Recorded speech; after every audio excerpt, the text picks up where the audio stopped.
Yo, what's up guys, welcome back. So a new archetype, new ritual based archetype, and I'm getting some vibes of older archetypes like Argo Stars, I believe the name is. It just rings a bell, right? Anyway, so obviously you're focused on ritual summoning, but the deck is somewhat awkward, special. Their gimmick is focused on normal monsters, so very similar to advanced ritual art. How old is that card? I think 20 years, no? Like Demise OTK? The field spell has the capability to use the materials from your deck. Normals, right. So that brings me with next to the... because I think we're expecting more cards, so I'm not fully packaging all of the cards released. Not yet. Depending on the cards we are expecting in the future. The same set, if I'm not mistaken.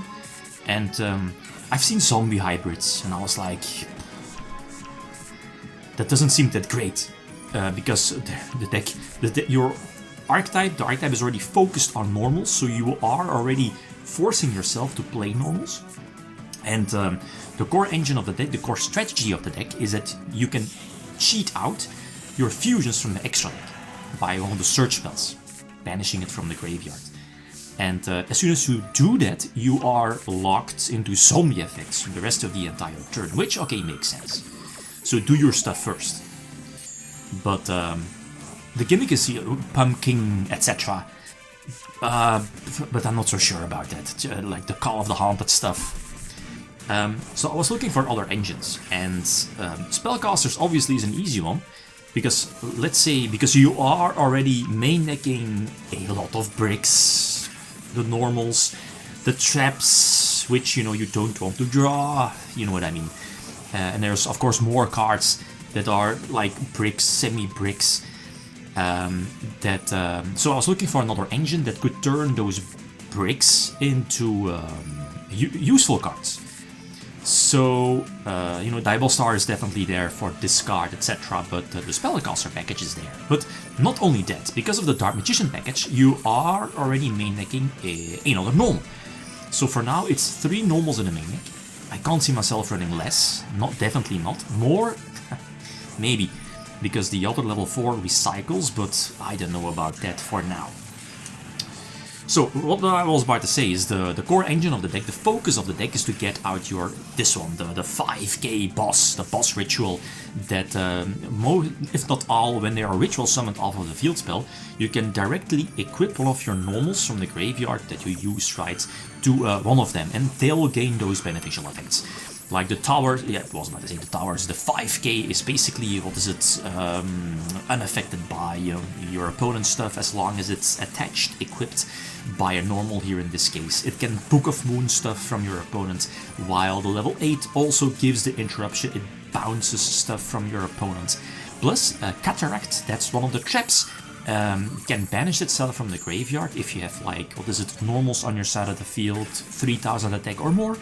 And then it will send one monster from your opponent's field to the graveyard. So that's something I like. Graveyard effects that are useful. And I was one of the other normals. Yeah, was about to speak about Cosmo Queen. Has been a while, but Cosmo Queen is obviously a high-level spellcaster, which is searchable, special summonable off of the Dark Magic. Is it Curtain? It's not. Is it Curtain, the one that special summons from the deck? Which, you know, it's searchable after the Dark Magician package, so you know, it racks up.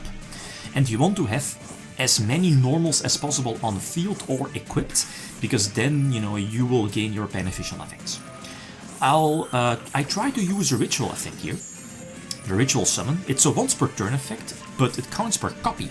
So you can just activate another field spell, because of the trap, I was able to search another one, and then you can still ritual summon by using your normals from the deck and go from there. So this doesn't really, well, I was about to say this doesn't seem threatening, but it also looks awkward. Black Skull Dragon is basically the lower attack, right? The attack stat is important. So you're not always able to special summon the Blue Eyes Ultimate Dragon from your extra deck because of the attack stat. Okay, so we are able to ritual summon during their turn, so now we have both bigger rituals, you know, the one that gives us interruption during their turn, they're on the field.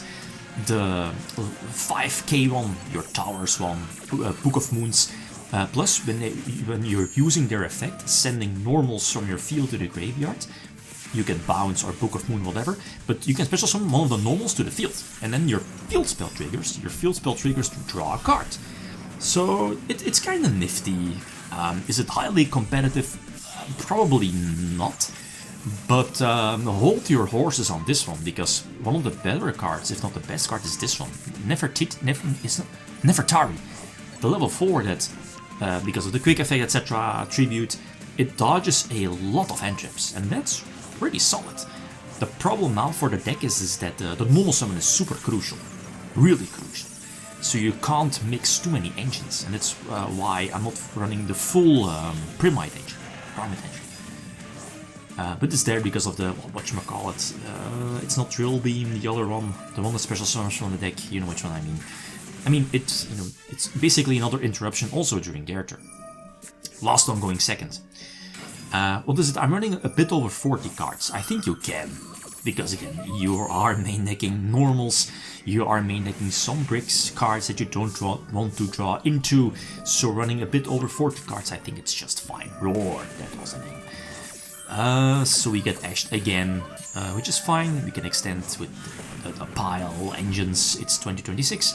And it does force out double disruption, because the droplet is disruption number 1. And the super poly kind of makes sense, because again you don't want to face potential Dragoon, but this hurts. The Macro Cosmos on legs, like we saw at the European Championship past weekend that Invoked did really well. And this is definitely a card that, one of the reasons why it did well. So we needed the crown here to get those graveyard effects, etc. They also got this strap. This strap is basically an Infernity Barrier, so it negates a spell or trap. That's again nifty. Because we discarded the bigger ritual, we are able to cheat out the Blue Eyes Ultimate Dragon, basically a normal monster now that can be important, with Dark Magician and the Blackluster Soldier equipped, that can be any other, like Blue Eyes as well. Feel free to do so. And this should be game right. We try, okay, one of the better cards, the Power Spell, which cheats out one of your exotic monsters, so it's again really nifty. So again, as you see here in the decklist, running well over 40 cards. I think you can, because of the engines you have. I don't feel myself running like pure zombie. It's just far more bricks. And the strategy is super linear, because a normal summon in that build is far too important. But I like the Spellcaster hybrid, but again I'm looking forward to the other cards that still need to be revealed. And then we can, play again with some of the other cards, and I'm not main decking for now. Okay, guys, thanks for watching. Feel free to leave a like if you enjoyed the video. Big Game signing out. Peace.